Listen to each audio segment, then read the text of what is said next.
Well, cool. Fresh out of the water here, Connor. I was so stoked to catch you. Thank you so much for your time catching you in between sessions here, or training, and in between races and travel.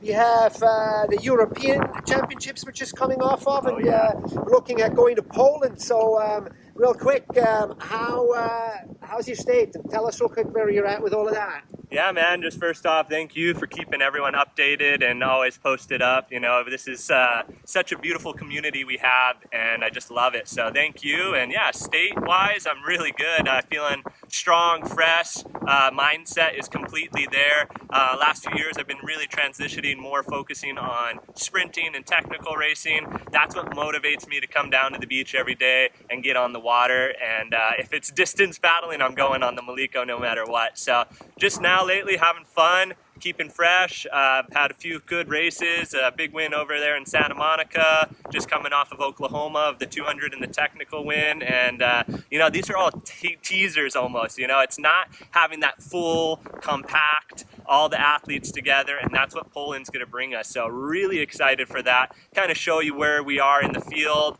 and go see some familiar faces that I haven't seen yet. Well, that sounds really cool. In terms of competition and everything, have you been catching any of the European Championships over in Denmark? Have you watched it a little bit? Did you scope out your competition there? That's exactly what it was, right? Exactly. You know, you have the sprint and then the technical that I believe just happened today.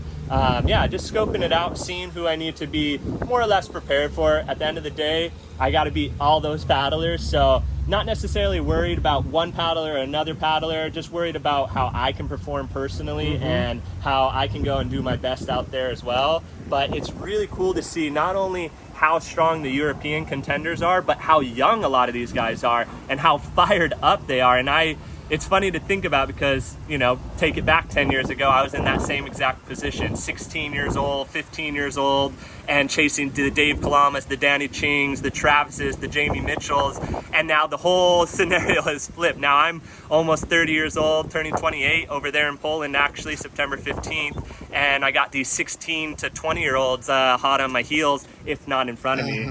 Yeah, that's pretty cool, and it's so nice to see how a lot of these youngsters are being nurtured, particularly over in Spain. They're doing such a great job. So really, yeah. Poland, you're definitely more like focusing on sprinting. Yeah, so when I go over to Poland, I'll just be doing the 200 and the 1,000. Let the other team riders and teammates on starboard go take it down in the distance race. Like I said, the focus and the motivation lately has been the sprinting and the technical. Cool. Coming down and doing a flat water grind here in Hawaii is almost next to impossible in the sense of conditions. Yeah. So in that sense, I go do a downwinder or come right here, hide from the wind, and do some all-out sprints or some technical training.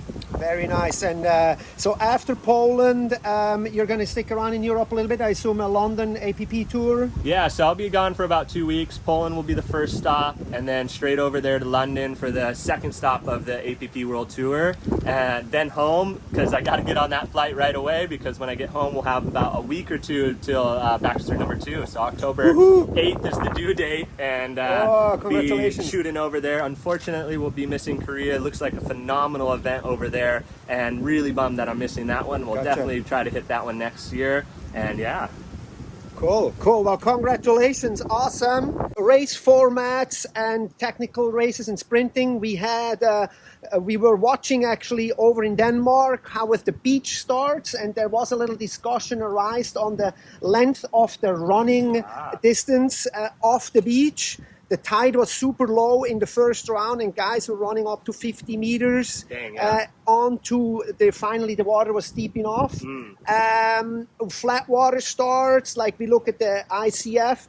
What's your thoughts on flat water starts or water starts versus beach running starts? What's the thoughts there? As far as starts for stand-up paddling, I think the beauty of our sport is we have that versatility. So if we are doing a technical or, you know, you have that ocean vibe, I really do love that running into the water beach start, but it's not a running race. So being mindful of not having to run over 50 to 100 meters to even start paddling. And same, when we finish, you don't need that 200 meter stretch on top of it. So being aware of that, I think, is important. ICF does a pretty good job in the sense that they're taking their traditional stand up, come to a complete stop, and bang right off the start. I think that adds a huge variable because we are so used to training with that speed, because we can get our boards up to a plane really fast with a beach start and hold that maintenance. But when you're starting from completely no speed, it takes a whole nother beast to get that board up onto a plane and then maintain it.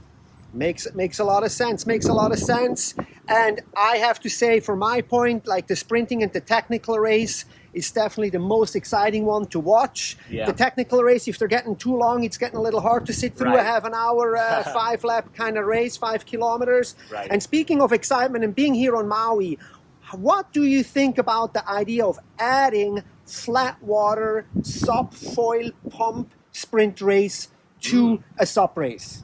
I think that could be really interesting. You're seeing it here done in Maui, there in Europe. It's one of those variables where a lot of sports, you need specific conditions in order to compete or in order to have fun on there. Stand-up pump foiling is something that's really taking off, and it could be really cool. You know, they could use the same exact course as us. They can be starting in that complete standstill position. And these guys, as well as us, you know, we have that ability to pop it up in flat water. And then it's really interesting. Yeah, because I really have to add on here, we need to make this sport very spectator friendly. I had a key moment yesterday with my wife as I'm watching the technical race. Right. And my wife is like, can you switch this? This is a yawner, you know? And I'm like, you know, if my wife's not excited about it, I'm like, I'm excited about it because it's our community and everybody like loves watching each other. But my wife's not part of this community. So she's like, kind of like, what's next? So sprint race is fast. We need these fast-paced kind of races, yeah? I agree, and that's also part of the reason why I have shifted my focus towards this, because not only is it spectator-friendly, it's fun for us on the water. It's not like, okay, we're going to go do an hour-and-a-half grind, we're going to be stuck in a draft train, you know, typically that one guy breaks away from us. There's not much switching and going on, and we don't have the commentary and the history as some of these other marathon sports have, where they have a lot to talk about during the race. So in that sense, that's why I love these shorter technical races. Throw in some waves. Now you got yourself a spectacle. Grab some popcorn and sit back, because that's really going to be first is going to go to last. Last is going to go to first. And you got 3 or 4 laps, but you really don't know who's going to win until that final stretch. We're talking real fast a little bit also about the shift in the sport. We were talking about Oklahoma, the ICF race. Easy prize money there. No question to ask. What's happening in the U.S.? Why is the U.S., even on the mainland, shifting away, or where are the young new paddlers and all of that? What's your thoughts? Yeah, I'm not sure what that exact reason why necessarily, but it is seeming like we started here in Hawaii, we've shifted over to Cali, West Coast, and then it slowly started moving more east. And now you see, I mean, here in Hawaii, I'm one of the last paddlers that's still showing up every day for training. Everyone else has either gone winging or they've kind of found a new passion or new hobby, and whether it's the money or not enough funds or whatever it is. But now you're looking at Europe and it's just exploding. You got, like you were saying, the Spanish team and all these countries and places really putting time and money and focus into the next generation. And that's what's growing the sport, not us still going over there and winning it, right? Because in the next 5-10 years, I'm not going to be paddling anymore. So they're actually trying to grow the sport in a smart, sustainable way. And I don't know, I mean, whether it's sporting in the U.S. in general, but there's zero support that we get. So none of the worlds or any of this is all self-funded, where a lot of these places, they're showing up with Team France. They're showing up with a coach, a masseuse. They have 5 or 6 riders. They got 1 rider per division. So, you know, you're really seeing this growth, and really the stoke is really still alive. And why that is, I'm not positive, but hopefully we can see a revival here in the States. I have a quick thought here, looking at the canoes behind us. There's school teams that paddle in canoe. The canoe people were here when we started stand-up paddling here in 2007 or before. The canoe people were there, and they're still here. There hasn't been more, there hasn't been less. It's still canoe. But the SUP people have come and they have gone. And that is something that I kind of want to blame a little bit here in Hawaii. I want to say is we're missing, like, canoe clubs in Europe, particularly in Germany, are integrating SUP into their program. Correct. And here, where we have this Kahului Harbor and other facilities like you were in Oklahoma, they don't do that. It's just sitting there.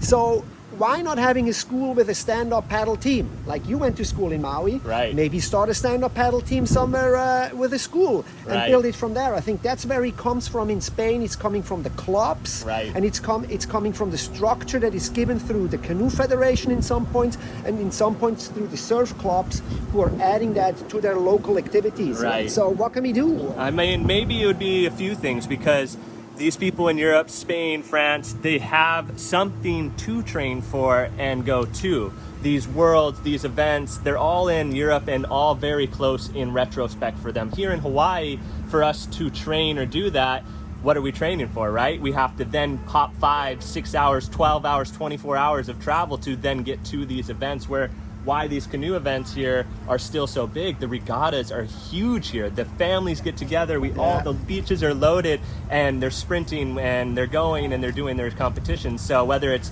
bringing back some of that competition here in Hawaii and the States, or getting some more support from the government, or maybe I'll start some type of program for the kids here. If the families come together here to paddle canoe, why not throw them on a stand-up paddleboard as well? Correct. You know, like that's can grow the sport like and this. Everyone has their different taste of team sports or individual sports. So, and the individual sports are very still popular, but then you're seeing this team camaraderie with France and Spain, where they're showing up in their uniforms, showing up all together. So you can still have that kind of more or less team vibe. And then when it's competition time, boom, you know, you're on your own. Very happy. Thank you so much, Connor. All the best over in Europe. Too bad I can't be there, but I'll be watching you guys from the far. Oh yeah. And we'll see you in the next video. Yo.